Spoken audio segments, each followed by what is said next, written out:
Tijuana White, drogas, cultura y desesperanza en tiempos del fentanilo es un artículo de reciente publicación en la revista Frontera Norte del doctor Rafael Alarcón Medina, quien conversa con nosotros acerca de estos contenidos y los resultados de su investigación en Diálogos desde la Frontera. No se lo pierda.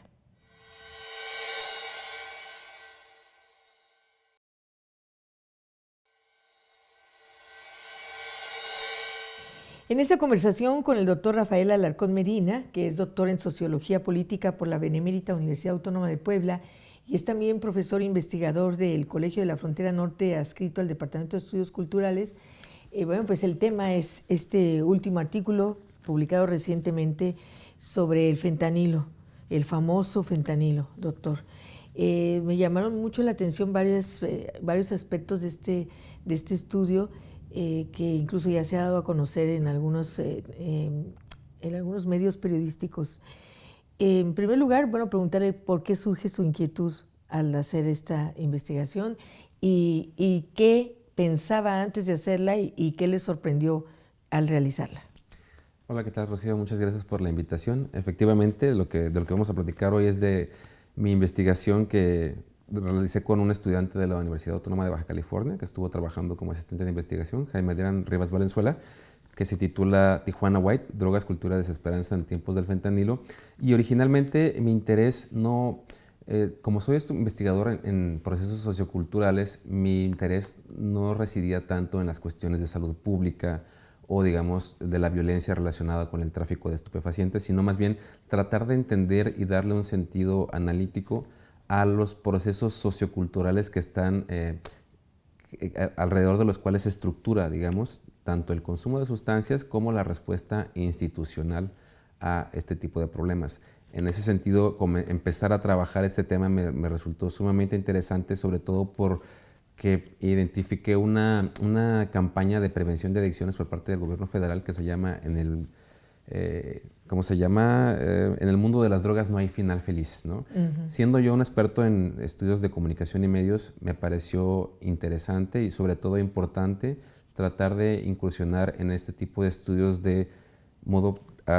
con el objetivo de intentar entender los problemas de tráfico, los problemas de adicción que existen en el país, en México, pero sobre todo a partir de esta otra dimensión que muchas veces no es tan abordada en los estudios de estas problemáticas, cosa que han abordado o que han señalado a diversos especialistas ya de larga trayectoria, como Luis Astorga, Ricardo Pérez Monfort, que han abordado algunos de ellos cuestiones culturales, pero en general las dimensiones culturales de significados, de sentidos alrededor de la adicción y las estructuras institucionales que los atienden, siempre ha estado un poco dejado de lado, ¿no? Entonces ese fue el interés que me llevó a desarrollar este estudio.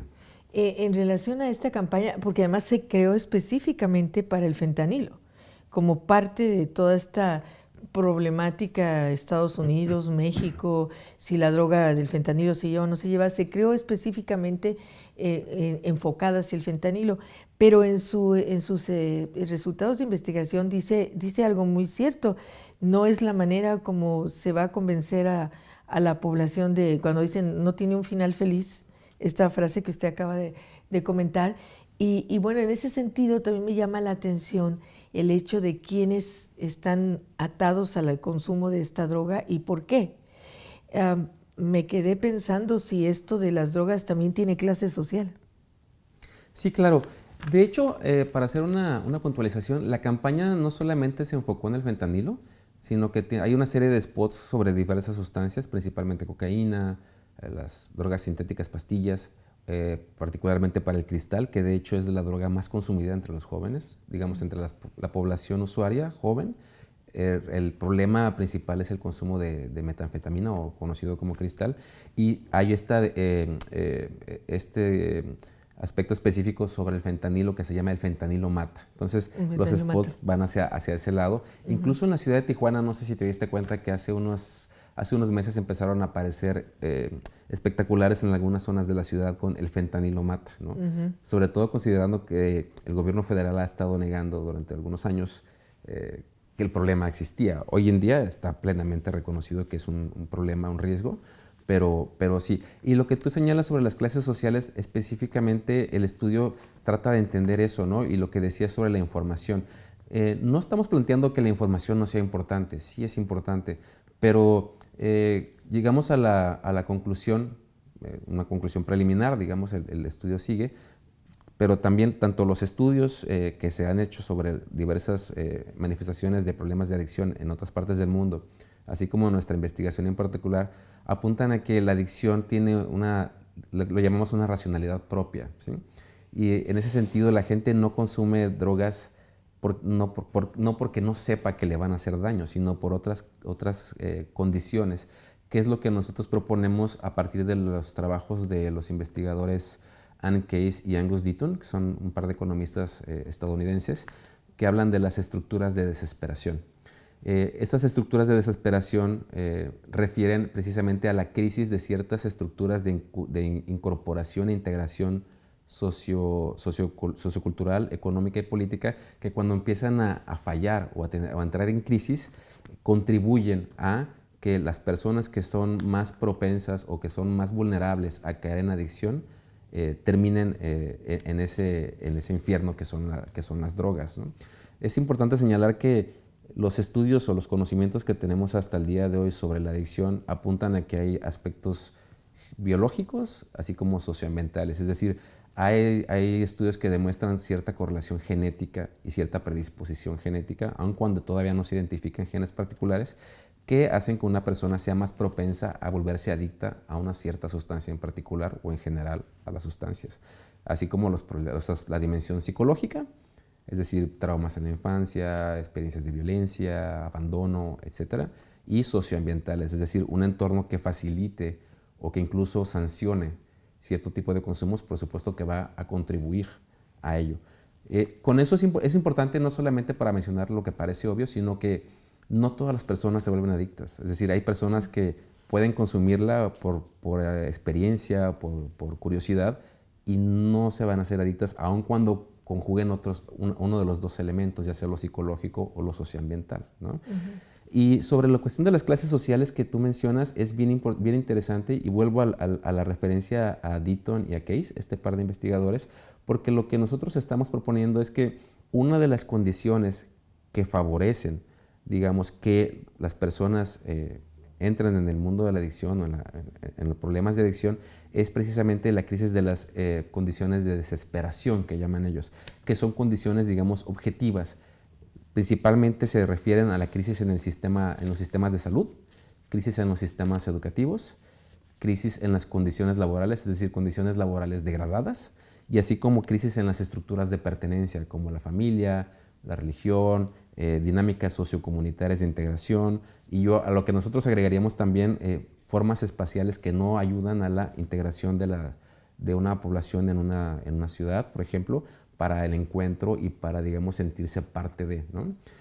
Con esto de lo último de las estructuras de pertenencia no se está planteando, digamos, una vuelta a la familia tradicional ni a formas de religiosidad tradicional, simplemente se está señalando que el quiebre de estas estructuras contribuye mucho a que ciertas poblaciones caigan en problemas de adicción, sin restar que hay otras situaciones, por ejemplo, con el abuso en la medicación de opiáceos, que fue el problema en Estados Unidos durante los 90s y los 2000s, donde muchas personas no estaban en estas condiciones objetivas de desesperación, pero debido a cuestiones médicas y al abuso y la sobremedicación, terminaron en una adicción, ¿no? Doctor, le voy a pedir que hagamos una pausa y regresemos con la segunda parte de esta conversación.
Bien, continuamos en esta conversación. Más allá de lo político, ideológico, porque además la cuestión del fentanilo está de que de dónde lo traen, quién es el origen, el impacto en una sociedad en concreto como la de Tijuana, ¿cómo podría definirlo después de esto, este estudio, esta investigación, este artículo?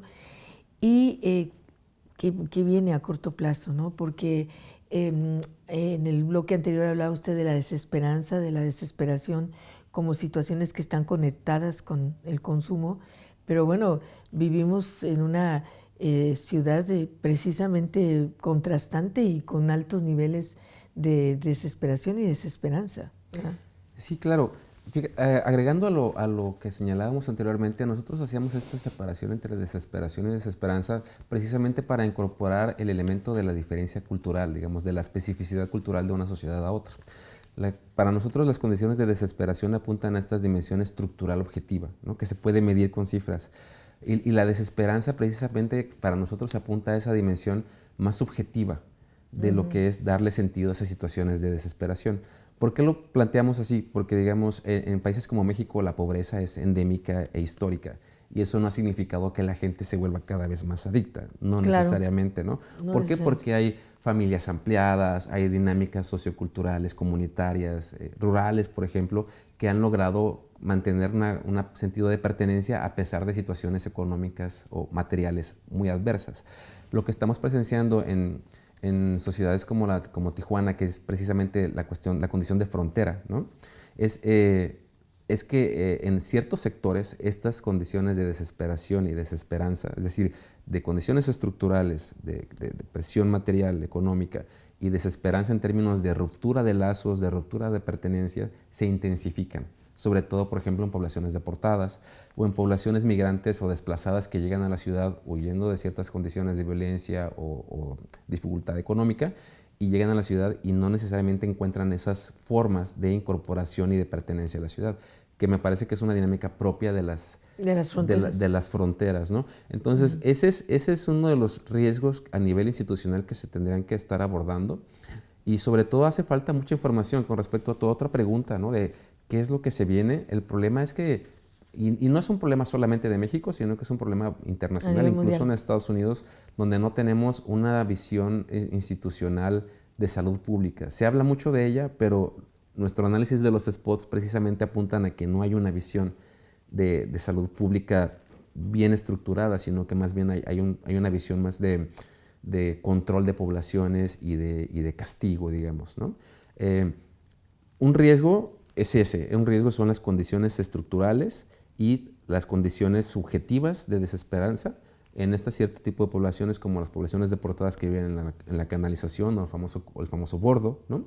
Y gente que viene a las maquilas con condiciones laborales precarias, sin estas estructuras de pertenencia que tuvieron que abandonar en su ciudad de origen y para las cuales el consumo de sustancias, no necesariamente fentanilo, sino otras, principalmente cristal, se vuelve en un espacio, como nosotros decimos, un espacio de libertad breve, un espacio en el que una especie de gozo temporal, pero que ayuda a estas personas a encontrar en el consumo de drogas un escape temporal, ¿no? Momentáneo a ello.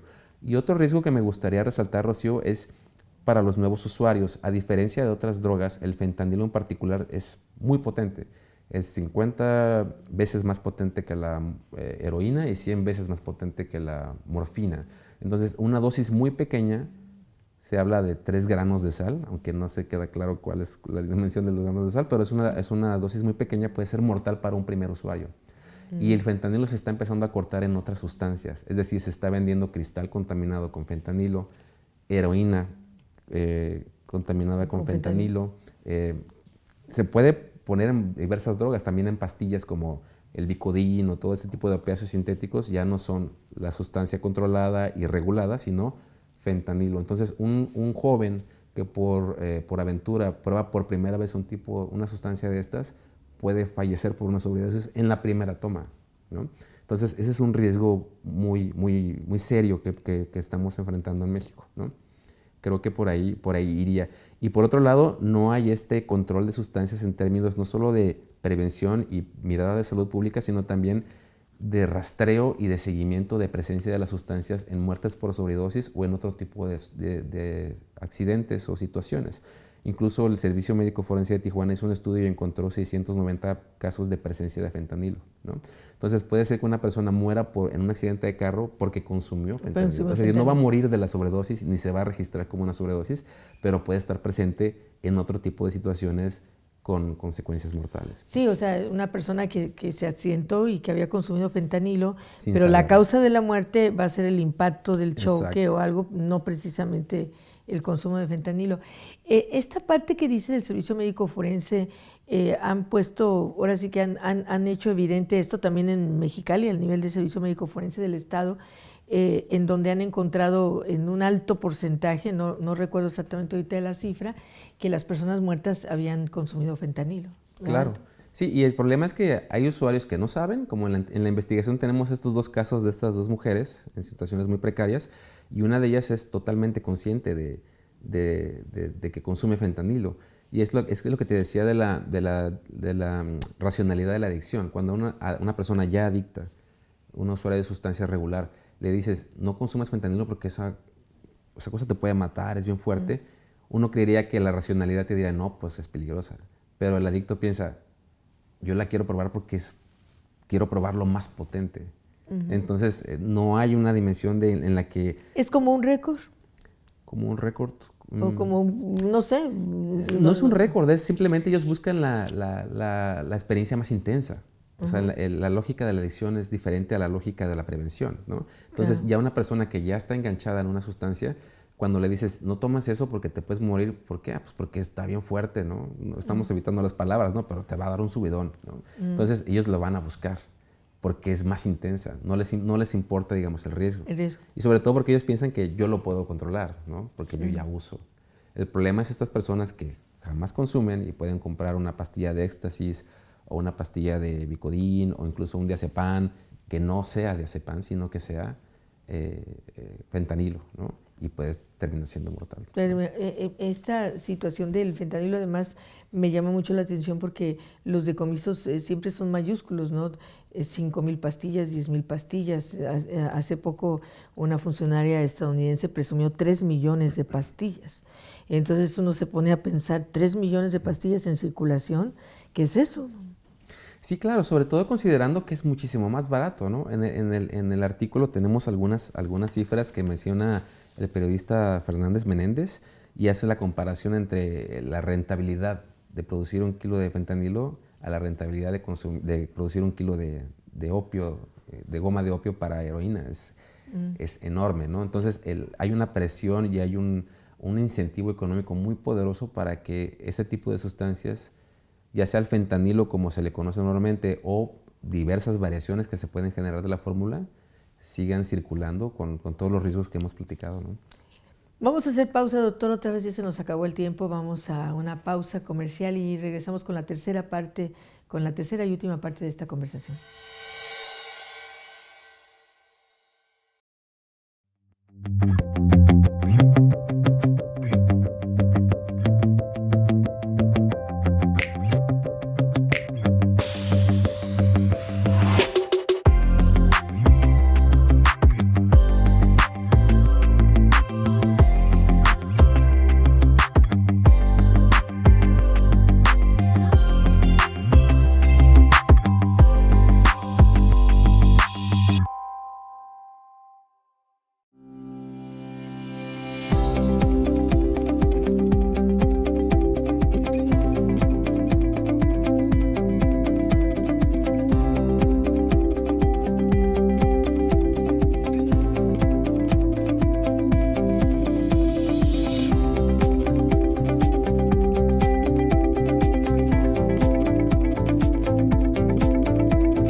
Muy bien, pues retomamos esta conversación con el doctor Rafael Alarcón Medina.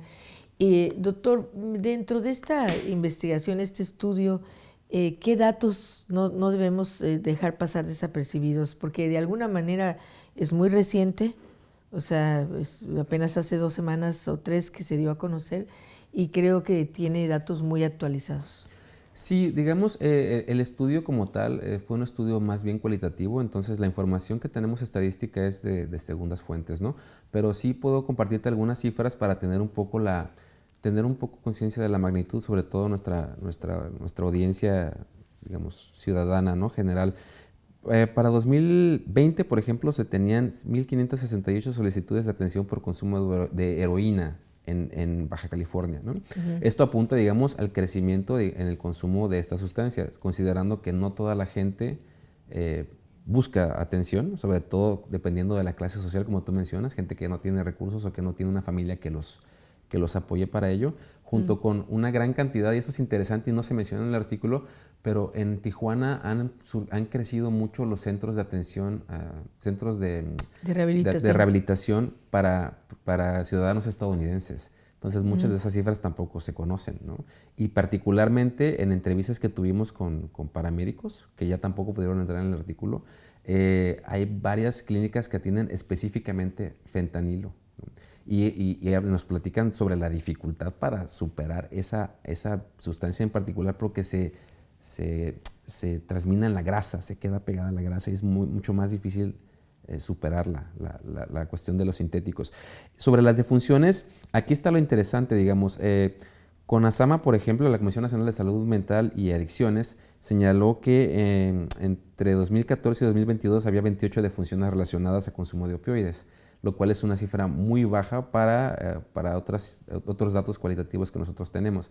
No estoy diciendo que haya un problema, digamos, de ocultamiento, sino más bien una falta de seguimiento que hay que subsanar para poder tener una perspectiva más informada.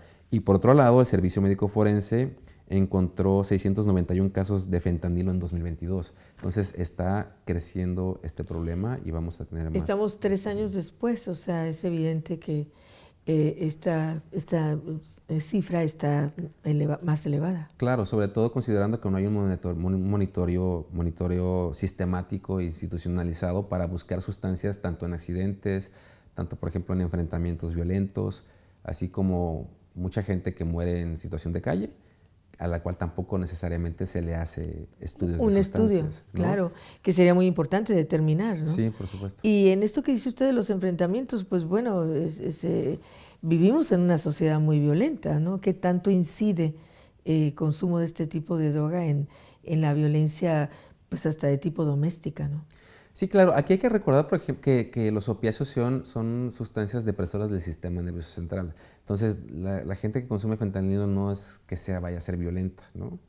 O sea, dependiendo, por supuesto, las sustancias, la cantidad y la pureza de la sustancia, pero más bien en el caso de promoción de violencia siempre es el alcohol la principal droga que apunta a eso, y por otro lado otras sustancias como el cristal que son ¿cómo se dice? Estimulantes del sistema nervioso central, ¿no? Y bueno, hay documentales sobre lo que ha pasado con el fentanilo en Estados Unidos, pero lo que usted decía, no se ha hecho un estudio completo que aborde todo lo que significa o ha significado el fentanilo en los últimos 10 años para México y para sus poblaciones, específicamente las poblaciones fronterizas, doctor. Por eso era muy importante platicar hoy con usted. Sí, claro. Por ejemplo, hay varios estudios hechos por investigadores en la Universidad de San Diego donde señalan esta dimensión transfronteriza de la crisis del fentanilo, ¿no? En términos tanto de tráfico, de trasiego de sustancias hacia Estados Unidos, así como también los números de deportación, ¿no? Y digamos el constante cruce de personas que vienen a ciudades fronterizas como Tijuana o Juárez buscando un acceso más barato u otras condiciones para consumir este tipo de sustancias, junto al turismo sexual y otras situaciones. O sea, ese es el fin de emigrar hacia estas ciudades. Bueno, entre cierta población, uno de los incentivos es, digamos, esa famosa leyenda negra de la ciudad de Tijuana, ¿no? No sé si hubiera tiempo, a mí me gustaría nada más señalar esta cuestión de los spots que me parece muy importante, ¿no?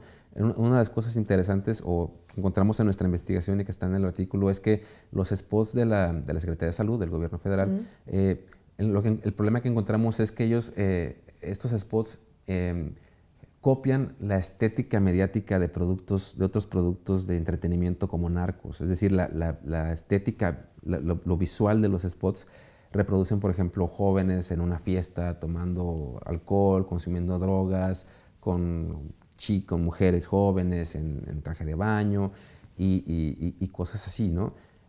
Nosotros lo que retomamos es esta idea del porno de la adicción, ¿no? O el porno de la violencia.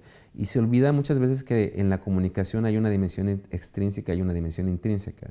La extrínseca es, digamos, el discurso, lo que se dice de no consumas drogas, pero la comunicación y el mensaje intrínseco es mira qué padre se la pasan. Mira qué padre se la pasan. Así es. Y creemos que ese es uno de los principales problemas de este tipo de campañas, que hay que trabajar más y reflexionar más sobre cómo llegar a las nuevas juventudes, aprovechando los recursos visuales, pero sin caer en este tipo de discursos que terminan siendo contraproducentes o no logrando el mensaje que es muy cierto. Que o se sea, busca, estás diciendo no hagas esto, pero les presentan una imagen de una fiesta donde se la están pasando bien, pues dicen, pues, ¿cómo no, verdad? O sea, claro. Es una cuestión. Y algo más también, doctor, ya para cerrar, la situación de que no es así propiamente como se da el panorama. Eso es una sublimación, ¿verdad? Porque no sabemos si el que está consumiendo fentanilo está en un turno en una maquiladora a las 3 de la mañana, ¿verdad? Y está deprimido porque sabe que tiene que terminar su turno 3 horas después o una cosa así, ¿no? Sí, claro, ¿no? Digamos, en el caso del cristal es esto que tú mencionas, en el caso del fentanilo es el después, ¿no? Cómo me relajo para olvidarme de la situación, ¿no? De todo esto. Y cómo el hecho de que estés consumiendo fentanilo difícilmente te va a tener muy activo en una fiesta, más bien vas a terminar dormido. de otra forma. O por otro lado, estas imágenes de las personas zombificadas por el fentanilo, que recurren más al morbo que a un discurso en el que el mundo de las drogas ciertamente puede no tener un final feliz, pero también hay formas de intervención y desde las cuales sí se puede salir de los problemas de drogadicción, pero siempre y cuando se atiendan tanto a las condiciones estructurales, objetivas, como para evitar las condiciones subjetivas de desesperanza a partir de una perspectiva de salud pública que atienda a la crisis de estos sistemas que bueno, lo estamos experimentando, ¿no? El sistema de salud, educativo, el acceso a la educación superior sobre todo, y la permanencia en el bachillerato, ¿no? Así como mejorar las condiciones laborales y generar formas de desarrollo urbano que contribuyan a que poblaciones externas o en tránsito o migrantes y desplazados internos puedan sentirse parte de construir, digamos, un sentido de pertenencia dentro de las ciudades fronterizas. Pues muchísimas gracias, doctor. Le agradecemos mucho su tiempo y su conocimiento y por supuesto también le agradecemos a usted su atención y agradezco a este equipo que hace posible este programa. Hablo de Óscar Ochoa, nuestro coordinador aquí en el estudio de televisión. Hablo de Fabián Ayala en los audios. Hablo de Leonardo Barajas, nuestro compañero becario, y también de Iván Morales, que hoy también nos auxilió. Para todos ellos, muchísimas gracias. Nos vemos en el próximo Diálogos desde la Frontera.